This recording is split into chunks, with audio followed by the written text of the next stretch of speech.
So there's no guarantee that you will be asked anything about your personal statement in your Cambridge interviews at all. I think broadly it's more common that you might be asked questions about your personal statement in arts and humanities interviews. I know the question specifically is about law and in the sciences. If you are asked about your personal statement, then there's a range of questions and length of time spent on the personal statement that you might be asked. Anything from what I'd call a kind of icebreaker question. So right at the start of an interview, you mention this in your personal statement, can you tell me a little bit more? And then from there we go on to something completely different, subject related, right? Let's do the subject together. Let's tackle some engineering problems. Let's read a poem. It could stretch all the way to spending around 10 minutes to 15 minutes of a discussion based mainly around the personal statement, using the personal statement as a starting point and then going on to other questions in relation to what you might have read and explored. You should be expecting whatever subject, whatever college you've applied to be asked questions that go far beyond. I think sometimes there can be a bit of a misconception that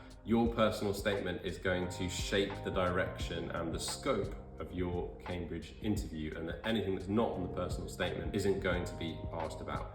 That is absolutely not the case. So please don't come in expecting a discussion that is purely going to be around your particular interests in the subject. You're quite quickly going to be surprised and going to be moved onto territory that may be completely beyond, and probably will be completely beyond, anything that you have encountered in the subject before.